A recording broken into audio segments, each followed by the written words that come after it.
Jeff dan Liu menoleh keluar dan melihat 3 anak laki-laki di luar. 2 dari mereka berputar mengendarai sepeda milik Jeff dan Liu. Mengendarainya dan melompat membuat sepeda mereka jatuh menabrak trotoar. Kemudian memungut sepedanya hanya untuk melakukan hal itu lagi. Kedua anak yang mengendarai sepeda tersebut memiliki tubuh yang ramping. Sedangkan anak yang bertubuh agak besar berdiri di trotoar sambil melihat dan meminum Red Bull. Jeff dan adiknya berjalan ke arah pintu keluar dan anak yang gemuk itu melihat mereka. Jeff tidak bisa mendengar apa yang dikatakan anak itu kepada kedua temannya. Tetapi dia membuat suatu gestur sambil berteriak. Lalu kedua anak kurus itu meninggalkan sepeda yang terjatuh, kemudian berjalan ke arah trotoar menuju 2 saudara ini. Woi, ini sepeda kalian? Tanya salah satu anak saat Jeff dan Liu memasuki teriknya matahari musim panas. Iya, kenapa kalian mainin? Santai bro, kita ngeliat sepedanya nganggur. Kirain ada orang yang sengaja ninggalin sepeda buat kita. Balas anak itu ketika kedua temannya bergabung. Jeff bertekad untuk tidak terpancing dan mencoba untuk mengubah arah konfrontasi itu. Ya, itu sepeda kami.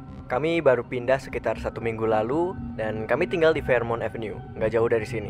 Ya, cuma ngeliat-liat lingkungan baru. Jeff berharap nada bicara yang lebih beradab akan membuat suasana lebih dingin. Tapi melihat tampang biadab anak-anak itu, dia tahu kalau ini akan sulit. Wah, selamat ya. Kalian pindah ke suatu tempat. Iya, tentu Troy. Mereka pindah ke rumah jelek yang ada jalan berkerikil itu. Tadinya gue penasaran siapa yang pindah ke situ. Nah, Randy, sekarang kita tahu. Jawab anak gemuk bernama Troy itu. Jeff berusaha mengabaikannya, mencoba cara yang damai sekali lagi. Oke, jadi kamu Troy dan kamu Randy. Aku Jeff dan ini adikku Liu. Kami baru aja pindah dari New Orleans. Dan ini bukan New Orleans. Ya, dan siapa yang bilang kalau kalian boleh manggil nama kita? Senyum biadab itu tidak pernah meninggalkan wajahnya. Jeff tersenyum dan membalas Randy. Oke, gua rasa gue bisa nyebut kalian bajingan ya. Meskipun tadinya gue masih nyoba buat berpikir positif. Ekspresi amarah pun menggantikan senyum yang tadinya ada pada wajah Randy. 2 anak lainnya, Troy dan anak ketiga yang masih belum diketahui namanya, terdiam. Sepertinya mereka tidak terbiasa mendapatkan pemberontakan. Oh, sorry. Apa bahasa gue terlalu kasar buat kalian? Dan lu, anak pendiam, kita juga tahu kalau ini bukan New Orleans. Kata Jeff kepada anak yang mengingatkannya tentang lokasi geografis tadi. Karena kalau ini New Orleans, kalian bertiga pasti udah dihajar karena nyentuh barang punya orang lain. Anak kurus itu melirik kedua temannya. Namun, sang ketua, Randy, sepertinya tahu apa yang harus dikatakan. Oi kid, lu mau diam aja habis dihina sama bocah ingusan ini? Jeff tidak asing dengan bagian ini. Namun, meski dia ingin sekali memukul wajah Randy dan kawannya, tiba-tiba Jeff teringat sesuatu. Kalau dia dan Liu terlibat dalam perkelahian di minggu pertama pindahan, orang tua mereka pasti akan panik. Jeff sudah bisa membayangkan ocehan seperti apa yang akan diterimanya. Walaupun keadaan di rumah tidaklah sempurna, ada sedikit kedamaian dalam keluarga Jeff setelah mereka pindah. Jadi, Jeff memutuskan untuk menahan diri dan berusaha untuk tidak terpancing. Ia melihat kepada 3 anak yang berpakaian rapi dan tampak berkuasa itu dan membubarkan kerusuhan ini. Udahlah, gak penting juga ngurusin mereka. Ayo Liu, biarin aja mereka ngelanjutin permainan mereka. Liu tertawa dan berjalan mengikuti kakaknya menuju sepeda mereka. Namun, Randy dan geng kecilnya tidak membiarkan mereka pergi begitu saja. Sekali lagi, mereka menghalangi jalan Jeff dan adiknya. Mau lari kemana pengecut? Tanya Randy sambil mendorong bahu Jeff. Jeff paham kalau mendorong tidak bisa dianggap sebagai pelanggaran hukum. Jadi, dia berusaha untuk tetap tidak terpancing. Randy pun mendorong lebih kuat, mencoba memancing Jeff. Tetapi Jeff tetap bertahan, memendam amarah yang perlahan memenuhi tubuhnya. Namun, Liu mulai sedikit terpancing. Kita mau pergi ke rumah nyokap lo. Gue sama kakak gue udah nabung beberapa dolar dan kita denger tarif nyokap lo murah. Saat kata-kata itu keluar dari mulut Liu, Randy tampaknya tidak begitu memedulikannya. Randy Hayden tumbuh besar di Maidenville. Ayahnya adalah partner dari perusahaan lokal yang menghasilkan banyak uang, sesuatu yang tidak lama lagi akan diketahui oleh Jeff. Meski seumuran dengan Jeff, Randy dan teman-temannya tumbuh dalam keadaan yang berbeda. Mereka terbiasa untuk didengarkan.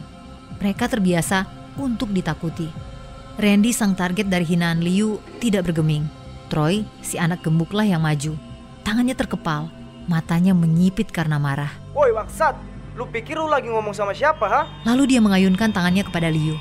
Liu yang memiliki tubuh lebih fit dan sudah beberapa kali sparring dengan Jeff selama berlatih boxing berhasil menghindari pukulan tersebut. Meskipun dia nyaris kena. Troy terkejut dengan kecepatan Liu dan tidak melakukan pukulan lanjutan. Namun mereka adalah bully. Ada alasan mengapa mereka selalu berkelompok. Kit, anak yang kurus itu, berjalan ke sebelah dan melemparkan tinjunya yang mengenai sisi kiri dari wajah Liu. Jeff merasa kalau itu sudah cukup. Dia cukup terkejut dengan seberapa cepat situasi ini berujung pada pukulan. Meskipun sebenarnya dia sudah menduganya dari awal. Saat pertama kali dia bertemu dengan Randy dan kawannya, Jeff hanya penasaran. Dari sana, Jeff mulai merasa terganggu. Dan kemudian perasaan itu berubah menjadi amarah.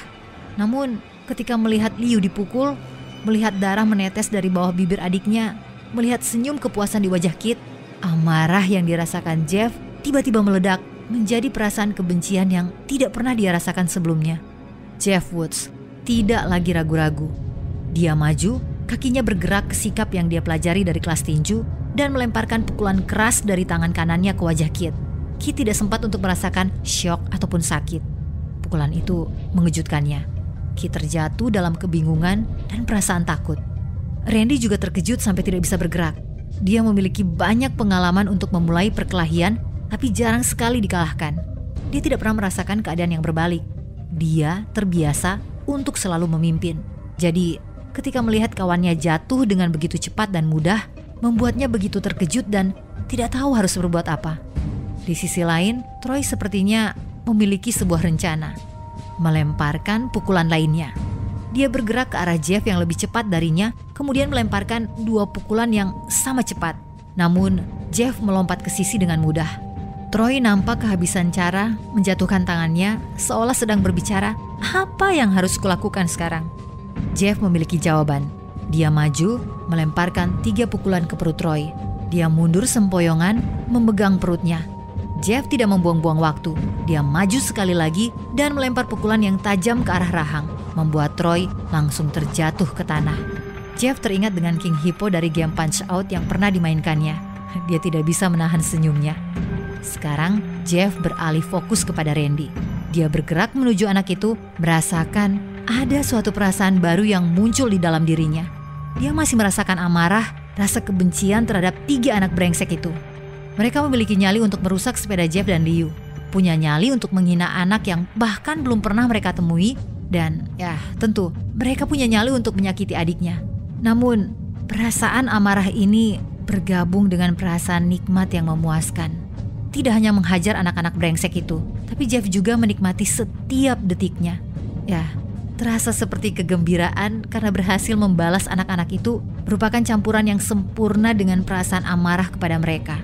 Kedua perasaan itu bergabung menjadi perasaan kekuatan sadis yang terkendali. Ya, itu sampai Liu berdiri di hadapannya. Jeff, udah cukup. Kenapa harus berhenti, Liu? Mereka yang minta loh. Jeff membalas dengan suara datar yang tidak pernah Liu dengar sebelumnya. Perempuan itu nelfon polisi, lihat. Kali ini, Jeff kembali ke realita dan mendengarnya. Dia melirik pada kasir toko video dan melihatnya menggenggam telepon, berbicara dengan panik dan menunjuk ke arah parkiran. Seketika, aura sadis Jeff runtuh dan dia kembali ke dirinya yang semula. Sial. Yuk, cabut. Kemudian, Jeff dan Liu menaiki sepeda mereka dan mengendarainya keluar parkiran. Lari lo dasar pengecut. Teriak Randy dari belakang. Jeff dan Liu tidak menghiraukannya dan terus mengayuh sepeda mereka. Setelah melewati beberapa blok, Jeff dan Liu turun dari sepeda dan mulai berjalan sambil mendorongnya. Awalnya, tidak ada yang berbicara. Kemudian, Liu memecahkan keheningan tersebut. Jeff, makasih ya udah ngebela gue tadi. Ya, mereka emang brengsek kok. Mereka yang mulai loh. Jawab Jeff sambil melihat ke jalan di bawah tanah. Tadi tuh lo kenapa, Jeff? Gue gak pernah ngeliat lo kayak lo sebelumnya. Cuma ngebela diri, Liu. Emangnya gue harus gimana lagi coba? Biarin mereka mukulin lo? Gue yakin mereka pasti sekolah di sekolah kita. Dan gue yakin kita bakalan ketemu sama mereka lagi. Dan pastinya mereka gak bakal lupa sama kejadian ini. Siapa yang peduli sih? Bukan kita loh yang minta pindah ke sini. Ibu sama ayah yang pengen rumah gede dan lingkungan yang lebih baik. Dan kita harus ikut, baik kita suka atau enggak. Lu pikir gue peduli sama apa yang dipikirin sama anak-anak tajir bangsat itu? Jeff kembali melihat pada kakinya. Menurut lo, kita bakal kena masalah nggak? Karena apa? Ngebela diri. Ya bener sih, mereka yang mulai. Permasalahan kedua bersaudara itu pun selesai. Namun, sebenarnya ini masih jauh dari kata berakhir.